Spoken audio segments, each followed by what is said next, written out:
One, two, three, action. Welcome back to After 21, everybody. How are you doing, Ria? What's going on over there? I'm doing well. Things are going great. It is a Saturday night, and I spent my entire day doing things. So I'm now unwinding with something that's kind of interesting, I guess, because I guess it's like a good way to lead everyone into the topic that we want to talk about Hmm? today. Like what your idea of fun is and how it's changed over the course of your 20s, and how it continues to evolve, but also what the importance of fun is in your 20s. Yeah, today we're talking about what do you do for fun? And I think that's such an interesting question because we've been conditioned all our lives to work our butt offs, right off of high school, right after college. You want to get that job. And I actually have a thing to share because I was talking to Ria about this topic beforehand, and I was like reading this book called Design Your Life, and this is where the whole experiment started. And I think it'd be a fun one to share. But essentially, in the book, they ask everyone to make a mind map of sorts, or take your notebooks out. And if you guys are listening, we're giving you homework. Get your notebook out and literally assess your life. So you divide your life into three buckets: the work view bucket, the life view bucket, and the health view bucket.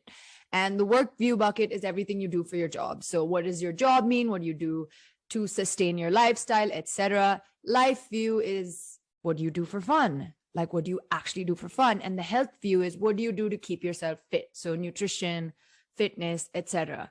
And so when I finished the health view bucket, I finished the work view bucket, and then I got to the life view bucket. And all along, I thought going to the gym was fun, and following a diet or going out with friends and eating healthy was fun. And then I realized all of that falls under a different bucket altogether. And I started really questioning my existence of sort, because I was just like, what do I actually do for fun that builds my character? Um, I just thought of this, but I think that's a really good way of thinking about it because we often like don't think about, well, what's actually fun. But also, I want to bring up that I think in an ideal life, in all reality, like, yes, work is work and gym is gym is, and fun is fun, but like your work if your work is fun, then also you're like taking off sometimes a lot of boxes. You still need time that's not work and fun things that are not work. It doesn't mean that it has to be very segmented. Like work can be fun and gym can be fun, but sometimes you need one more thing to just balance you out or continue for your path of personal development. Yeah. And that brings us to our first segment that we want to talk about, which is what is it that really adds value to your life beyond what work is and what your gym is? Like, I feel like the best way to ask yourself this question is throw yourself in a situation where you're in an interview and the interviewer asks you, what do you do for fun? Like, have you ever had that? Like when the interviewer Yeah, asks you that and you I just don't even like, know if it's like interviews. I think when you first meet someone will be like, "Oh, so what even do you on a do?" date. Yeah, and I'm like, I don't know. I exist. Yeah, you're just like, I read a book. I think that's fun. But I think like when you throw yourself in those situations, you realize, oh my goodness, like my definition of what I think is fun has been restricted to either four walls of my room, which is fine if that's the kind of personality you live. But if you have like an ounce of like awakening that tells you, oh my god, Apurva, or oh my god, human, you are not doing beyond what is prescribed of you, that's kind of your wake-up call to kind of look out there and look for a new hobby. Yeah, I also like that you did bring up though that like the definition of fun depends per person. There's not like an overarching description of fun. Like I needed to have a little bit of fun last night. I just needed to give myself some fun. It'd been kind of not a stressful week, but it had been a week and Yeah. I needed an outlet to give myself something. And so I went out for drinks and met up with a few of my really close friends, which was fun for me to be in the Yeah. atmosphere. But on that way, I called one of my best friends from high school and she was having a great Friday night for herself. It was a very fun night for her, but hers was sitting at home playing a bunch of different instruments. Yeah. But it was her reset, and that was her fun that she needed to further develop herself for what she needs to do in all the other angles, versus mine was going out because I'm more of like a social interaction person. So it's kind of interesting to see how you have to develop your own sense of fun and be okay with what the definition is. Yeah, I mean, we've already touched base on this because in our previous episode, we talk about how your social life evolves over your 20s. And it's the same, like, your fun, quote unquote, definition of fun does not have to be a social thing. It can be something that can help you harness the inner you, or like make you have fun with yourself. I mean, it could literally be something like going on a walk with your dog along the beach, or if you do not have a dog, a walk with yourself and a podcast maybe after 21 along the beach, or going on a hike, something. It could even be like journaling. Yes. There's so many different angles of what fun is. And I think it's important to also acknowledge that your definition of fun is allowed to change. Yes. And you don't have to feel bad about the fact that your definition of fun is changing. Like, I think personally, I felt a lot of guilt for a while of like preset social standards, almost, of like when you're supposed to socially be doing things.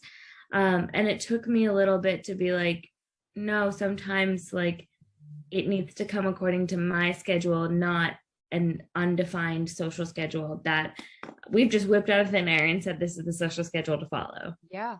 I think like that brings up a chain of thought like in my head about this, because we're segueing into a little more deeper topic, because we've now established that you need to find hobbies that kind of get you out of your comfort zone and get you excited. But the whole social standard part also gets me to question, the kind of life we're all living, because we're all living this life of literally being on autopilot, because no one says, and this kind of hits a bell, because yesterday my dad went on a meeting, and it was like not a work meeting, more like a networking meeting, which can also be fun.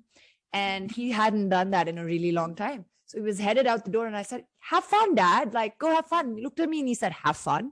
And I was just like, yeah. And he was just like, no one says that when you go on a meeting. And I was like, why not? That is something that you are not doing on your payroll. You're doing this because it enhances your social skills. It enhances your networking skills. You're going to have fun to meet someone new. Yeah.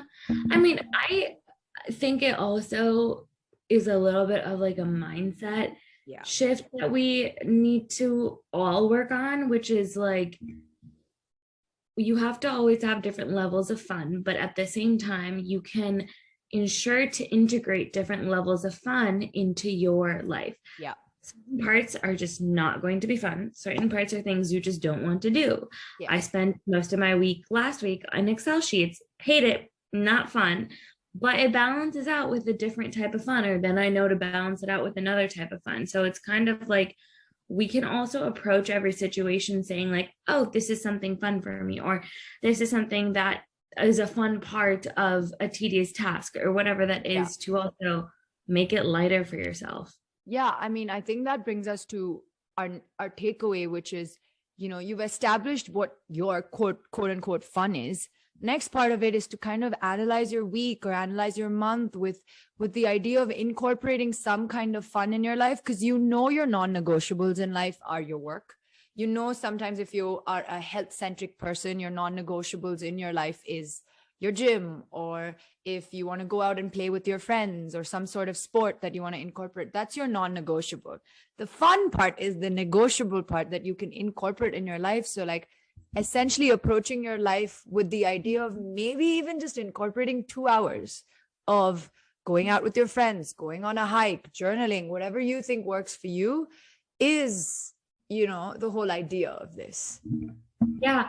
I also do really like what you said about looking at like your calendar, your week, your month, your day, whatever it is, and incorporating that, because I think a lot of times you see people take a step back in their mid-20s or late 20s and be like, I don't particularly love the way that I've lived my 20s, because you're going so goal centric, like I need to hit this goal, I need to hit this goal, that you forget the day to day. And the day to day is also when you need to be living life and incorporating all of the above into every day. Yep. I think you bring upon such a good point, and this is kind of moving into what we want to talk about is why on earth did we even decide to talk about this topic? Because, I think a large part of why we had this idea of bringing upon incorporating an episode on why you should have fun is because 20 something burnout is real. Everyone is dog pounding what they're supposed to do during their day to day. Like, I don't think it's fun anymore when people say, I have work. I mean, I think that's the new trend of saying I'm busy. I have so much work. Like, everyone's talking about it and no one's really, taking the time off to say, I'm just going to go on a weekend trip. Because apparently if you say that, people are going to look at you like, what the heck? That's so random. Like no one really takes breaks anymore. I think that could actually, to a certain level, be a cultural difference, because I think that 100%. in the US, you people do take weekend trips a lot more than saying they're doing work on the weekend. I think so that's probably an interesting just cultural difference here. But I think something you did bring up that is relevant is the whole topic of people using work as an excuse. Yeah. I think that's what's also given work this negative connotation, whereas like maybe you will have to do work, but it also could be some kind of work that is for something fun. Like a lot of people have developed side hustles or hobbies, and you have to do work for those hobbies or side hustles, but calling it work is making it seem like it's like, oh, you're not doing anything else for yourself, versus it could be something that's fun. So that's just kind of like an interesting, I guess, part of it. But yeah. No, I think it's good that you mentioned that, because like everything now is categorized under work, right? Anything that you do, like Ria, you went to your sister's graduation this morning. If we didn't know each other and you were supposed to meet me for coffee, you would probably say, I have work this morning. Like, I can't come. Like everything is categorized under the bucket of work. But I think even like shifting gears in terms of like burnouts and all of that under that category, I really like how companies these days as well are prioritizing, their employees' mental health and prioritizing their employees' time off. Because I used to work in a company that used to have summer Fridays. So every Friday used to be, you could get out of the company at 12 p.m. Finland actually this is a thing, guys. And I figured this out the other day. Finland gives its employees, every employee, a 3-day weekend in the summers, I believe, because they want you to get out and do something beyond their job and spend time with their family. And I think, it goes back to the question is, why is the world really focusing on this aspect if you still don't get it? And I think that's a large part of why people or companies in the society now is focusing on having fun, is because it builds your personality and opens up your mindset. It's kind of like putting yourself out beyond your bubble and exploring the world, right? Yeah. See, I think that's so funny because it goes back to this topic that we've kind of talked about on this podcast as well, which is even like, is it a 4-day workday? Is it a 5-day workday? Is it a 7-day workday? Like, what is it really? And I think going along the conversation of the topic of fun, I think that if you want to have a little bit of fun every single day, you would rather have a shorter work day, but work a little bit every single day, but then you feel fully fulfilled every single day. Like you're filling every single checklist from work to health to fun in one day, and you keep going. So the level of happiness that you maintain is kind of higher. But don't you think that's like a mathematical calculation, because life never works ever in accordance to like a checklist? No, yes and no, because at the same time, I think there's a lot of countries. There are countries like Finland that do a really good job of saying like, oh, you have a 3-day weekend, you do better. But they also, I don't have as much of, I would say, grassroots hustle culture, Yep. not like good or for worse, but it's like your day to day isn't as emphasized to like optimize. Yep. Versus there's also countries like I know in Europe, even in India, you have a 6 hour or 6 day work week, Yep. but you can go to work until like 10:30 Yep. and you leave at like 6:30, Yep. right? Which is a difference than what you're used to or other countries are often used to. So I think there's in some capacity you find a balance with it. Yes. I also think that it doesn't need to be country to country. I feel like it's Agreed. actually individual to individual. No, I agree. I love that you bring that point because like we've traveled so much and we've experienced different cultures. Like Ria, you've been in Europe and we know how the European lifestyle is. And in the American culture is also very much hustle, depending upon which part of the country you are. I've moved to India and I've experienced like a burst of no work-life balance, pretty much. Everyone's so hardworking. And so it's so interesting for me to have these conversations beyond work because when I'm in social settings, and this goes back to social settings as you grow older as well, people just talk about work all the time because there's no more to their personality because they're so, like Ria said, individually focused on their goals and their professional advancements that there's no time to really build a character to themselves and build an intrinsic worth to themselves, which is why we think incorporating some level of fun. Now we can say, we can be like shrinks here and say 3 times a week, go take your dog on a walk, but that's not going to work if it doesn't fit with your schedule. But essentially the idea is if you can in some way, shape or form, figure out what you like doing and actually work at it, even just like playing your guitar or ukulele for like an hour once a week. I can assure you, I bought a ukulele out of like a burnout situation, and playing it miserably in my room still gives me happiness than like scrolling through Excel sheets. I think it's also like I've actually heard a few podcasts recently that have talked about this concept of also like allowing yourself to have fun on weekdays. Like Yeah. it's not a scheduled thing all the time. And that's something that's really important to also remember. Whereas like sometimes fun can revolve around what you need to do. Like it doesn't have to always be like, oh, I can only have fun on the weekends. And I know that's a little bit into the conversation we are talking about before, but just going and emphasizing that of you can have fun whenever if you Yeah. choose to. Yeah. And that's why we say that the fun aspect is the non-negotiable part. The fun aspect is the negotiable part. It's flexible. You can insert it whenever you have and can in your schedule. But the most important takeaway is fun is important. Don't listen to parents. Exactly. Don't listen to parents. Don't listen to society who says, why are you having fun? Because you should be having fun. Because that, at the end of the day, guys, if you are ever outside and you want people to feel your personality or you just want to feel good about yourselves, your work does not define you. Yeah. And I guess with that, that was a great overall takeaway. Let's Yeah. recap our actual 3 takeaways.